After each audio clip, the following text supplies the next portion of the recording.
All right, Bards, well, if it wasn't for the fact I had a photo of you and Adam together, I would suspect that you were one and the same person. I come on, he doesn't come on. I don't come on, he does come on. What's going on, Grant?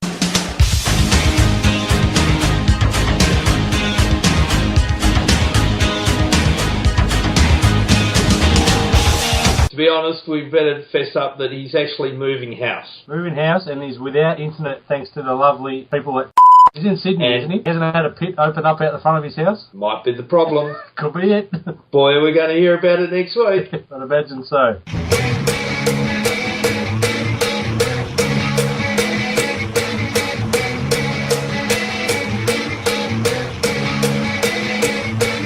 Well, let's get on with the game. You're the only person who went. I am indeed, mate. And look, I went because I hadn't been for a few weeks, and it's probably not the best game to go to, but I don't know, I'm a bit of a sadist, or if that's what you call it, but I quite like watching my team thrash sides, and I'd say overall it was an enjoyable day. Some scores, Bards? Yes, mate. Hawthorn 21-17, 143, defeating Melbourne 6-12-48, a 95-point margin. They stuffed my margin. They did. I think it was sitting right on 102 points at one stage, wasn't it? Yeah.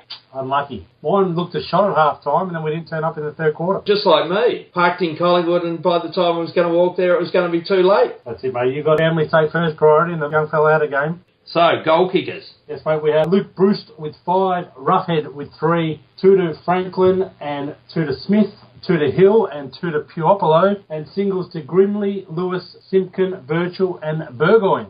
Hey, what about that Puopolo goal? Which one? The last one. Let's listen to it. Here we go. The race is on. Frawley and Franklin over the back. Puopolo has just been magnificent today. Oh!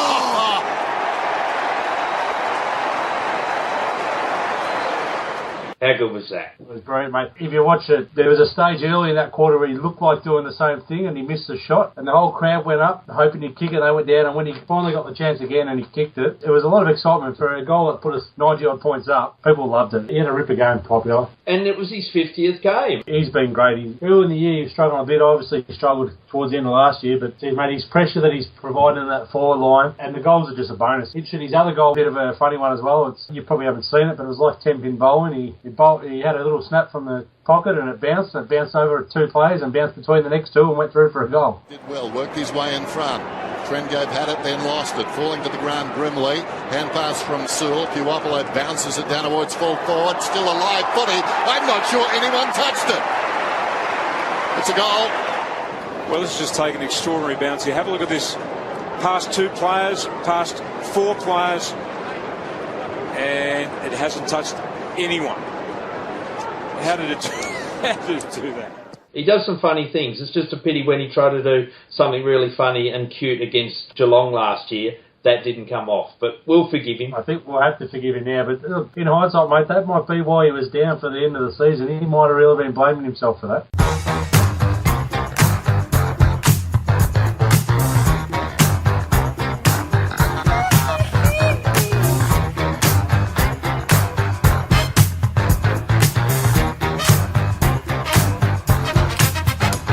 So, Bards, is he in your 5 votes for the Bardslayer? He's in the votes.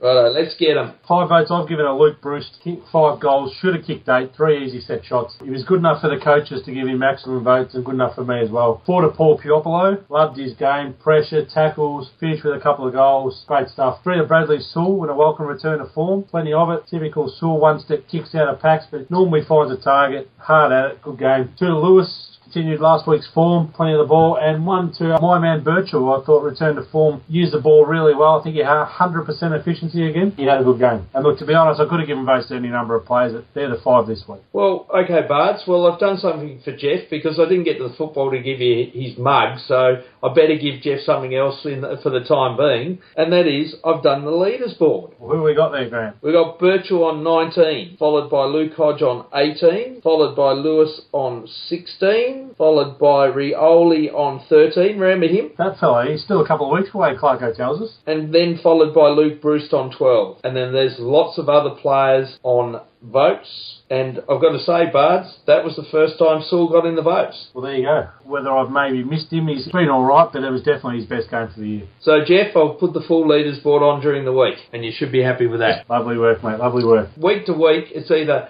Jeff having a crack at us, or is David White having a crack at us? They're probably getting together and sharing it.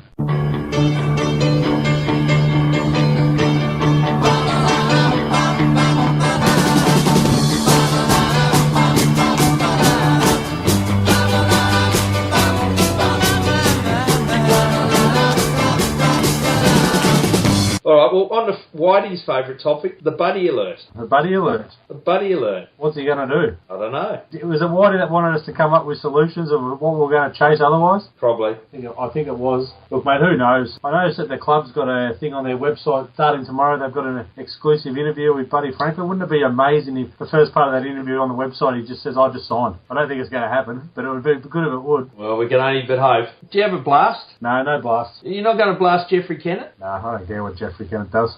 Isn't that fair suck of the sav? You might fair suck of the sav. Fair suck of the sav, Jeff. What do you think you're doing? And what a big tipper. What is it? The world's gone mad. Fair suck of the sav. Tipper says it mightn't be a bad thing if Buddy goes to Greater Western Sydney. Fair suck of the sav, Dipper. Where are you and Jeff at the moment? 999. Lovely work, mate. Lovely work. Yeah, it's definitely interesting. And the pick 20 is not going to get a lot done in compensation terms. But look, to be honest, it's supposed to be free agency. I don't know if compensation is necessary. We'll have a huge gap in our salary cap. We'll be able to chase someone. Hopefully, it doesn't happen. We don't have to. But you know, there's some blokes out there, some good footballers who might be looking for a change of scenery. Someone like Ryan Griffin, Western Bulldogs would be a handy inclusion to our side. If it was any way possible, we wouldn't mind seeing Nat Fife come over from Freo, but that's probably going to be a little bit harder to dislodge. So we'll see what happens. I just hope the club's got enough time to sort of have a plan B in place. If he tells them that he's not coming, that they can get someone in time. Oh, well, we're in their hands, aren't we? We are. You know, people are blaming Clarko talking to Buddy in Vegas as a catalyst to him not wanting to sign up. Apparently when they were on their holidays, he had a meeting with him. Clarko's on the footy show tonight, and he said that before Franklin left, he had informed the club that he wouldn't be doing a contract till the end of the year, so it had nothing to do with Vegas. So I think that's a positive. He hasn't been something that he's been annoyed with Clarko about, so we'll see what happens. He's not playing good football, though, is he? He's playing all right footy, but he's not playing special footy, and that's what we tend to expect from him. So, you know, he's presenting well, he's in the contest, he's looking to handball a lot, give it off to other blokes, bring him into the game. What I notice about him is when someone else kicks a goal, like Grimley took that great mark and kicked the goal in the last quarter there, he's around the players. You know, he's not sulking back thinking, oh, well, it's not me kicking the goals. He's still very much team-orientated. He's getting around the boys, pats on the back, and he's happy that we're doing well. He just doesn't seem to have that little spark. I reckon he's 5% off, which is causing his output to be 50% off. But just that little bit needs to click, and then he could be like he was in the second half against Gold Coast, where everything he touched turns to gold. So I don't think he's a long way off it, but maybe there's something on the mind. It's not quite right. In reality, we don't want him to fight at the end of the year when he's actually a bonus, do we? Yeah, well, that'd be all right too, mate. If we're cruising along 9-1 and he's playing average footy by his standards, then that's all right. If he clicks, we're going to be very hard. And you've got to remember as well, Roughhead's output's been fantastic. He's got the second defender every week. So if Franklin's not doing it himself, at least he's pulling one or two defenders away. Look at the space Brewster's finding in the forward line at times. Simpkins at time there on the weekend, he sort of drifted into holes, and that's created because Franklin's drawing the two blokes. So I won't go as far as saying he's playing as a decoy, but he's presenting and creating the space does help the side overall to kick goals. He's doing the team thing. That is obvious. I've got to agree with you, Bards. If you look at the way he's actually in amongst the team and people acknowledging him, he is doing the team thing. So you can only but hope there's something that we're not conscious of that's saying, no, everything's okay. I would give him this piece of advice. Ring up Warwick Kappa and ask him what it's like to go to a second-rate developing side after being a star full forward in a star team and how hard it is. Yeah, good point. And then come back and sign that contract. Yeah, that'd be nice. So hopefully we'll know by round 16 at the latest. Yeah, that's what Newbold said, mate. But Clarko said tonight that we'll just have to let it play out. If he doesn't sign by then, it might be October before we know. So hopefully we know sooner rather than later.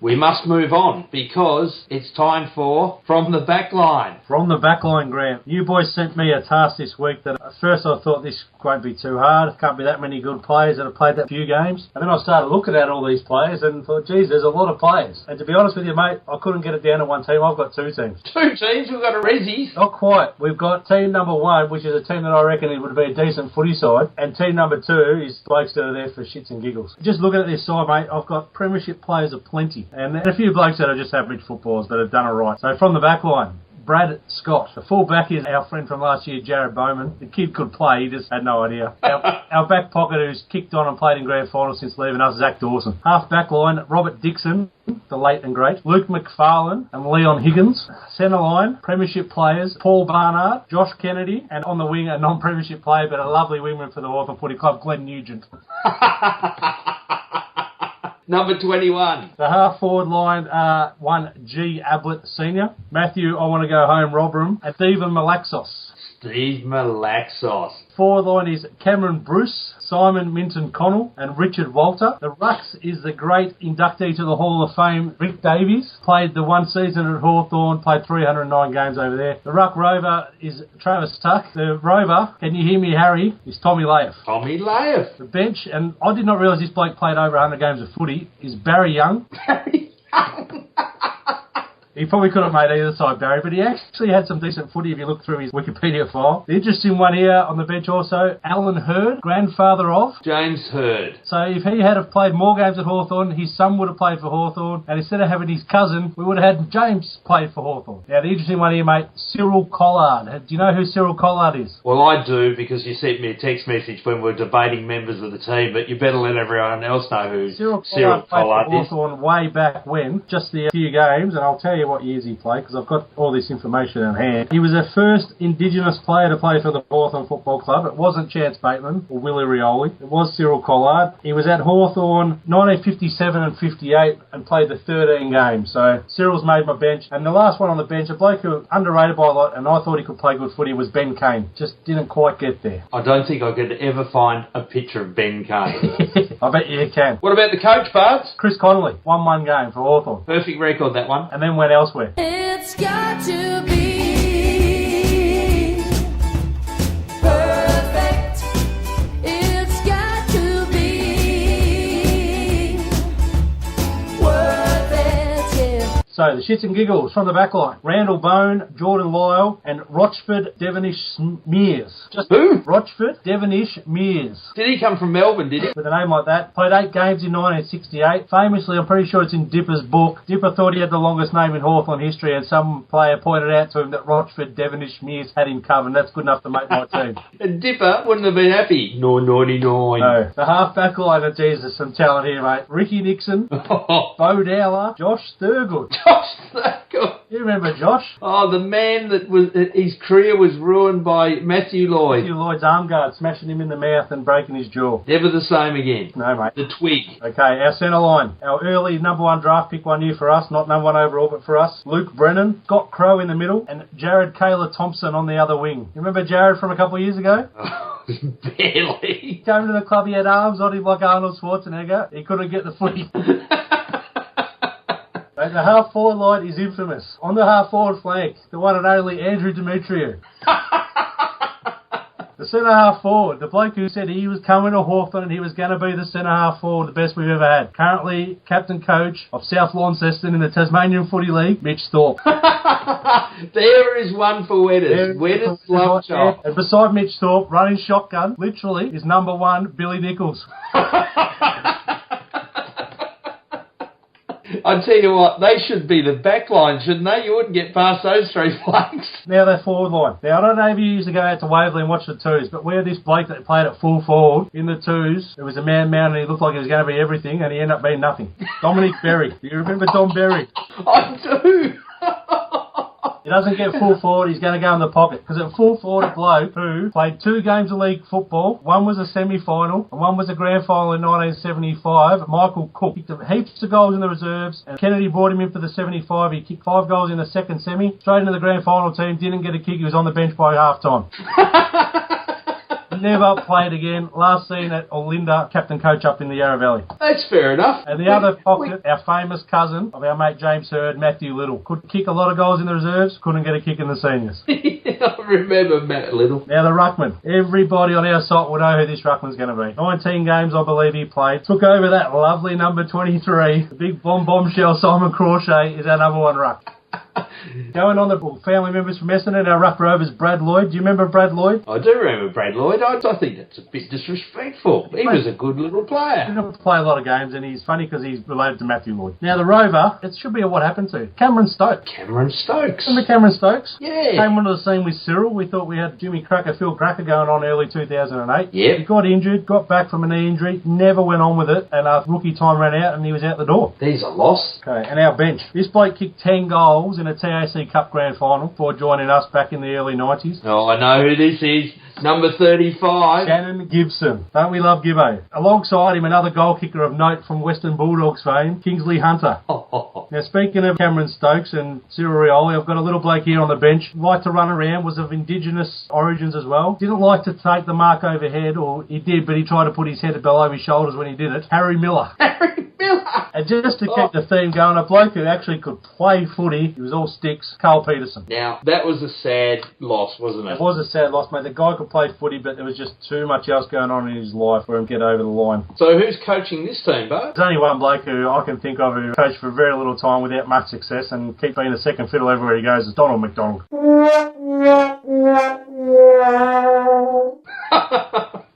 Now, blokes that missed out, there was a couple, but one that comes to mind is that Bo Nixon. Remember Bo Nixon we got from Collingwood? Yep. He was going to be going. Nick Stone, I think we got from Collingwood. Yep. John Hassel we got from Collingwood. Yep, there's a theme here. Well, that's the end of the Collingwood, wasn't it? There was Austin McCrabb. Yep, we're over him. I think he came about the same time as Ricky Nixon. So that's it, mate. That's my team. Some very funny names in there indeed, and I think it'll give us plenty to talk over. I've probably missed some blokes that could play footy. I tell you what, that first team I read out would well and truly take care of Melbourne, though. There's a few players in that first team that were unfortunate that were in our downward slide period, weren't we? Brad Scott, Paul Barnard come to mind. Well, Brad Scott wanted to go play with his brother. He'd won a Norris Rising Star the year before. I must admit, if you had made it 26 games, I would have been better side because I would have had Stuart Dew in there. Yeah, Paul Barnard went greener pastures at Essendon. Matthew Robram was a good footballer. Didn't like it. We dropped him for Doomy for the grand final in 91. He was a jib. Yeah, he was. His brother was a good footballer. I reckon his brother was a better footballer. His old man probably had them both covered, to be honest. Exactly. So then some names in there. Steve Malaxos. Leon Higgins was a good player at the Sydney Swans before coming to us for a year. Luke McFarlane's the one that got away for us, to be honest, in that whole Crow deal. Would have been very handy in our side. But we had the tall talent there as well. So. Well, you've done yourself well, Bards, because when we threw that up last week, I thought, well, we'll get some names, but I didn't think you could get two teams. So that's an excellent effort.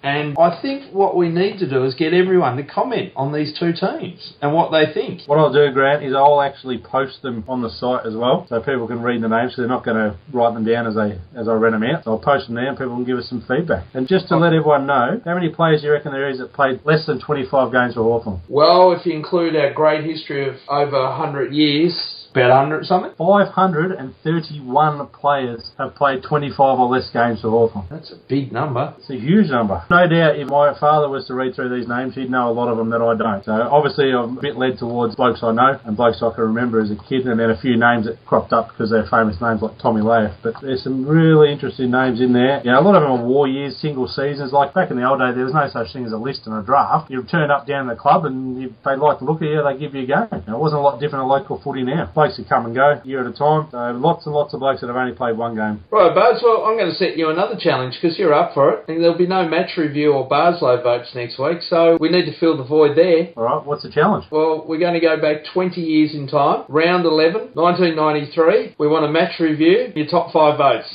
This could be interesting. Who did we play in round 11, 1993? I don't know. You've got a week to find out. And go to the video and come back with your top 5 and give us a match review. All right, mate, that's a challenge. I'm going to do it. Round 11, 1993. That's the one. Well, Bards, you've filled a show. Time to go. Match review next week. Hawthorn versus Essendon, round 11, 1993. That's the one. All right, mate, I'm onto it. Okay, go Hawks. Go Hawks.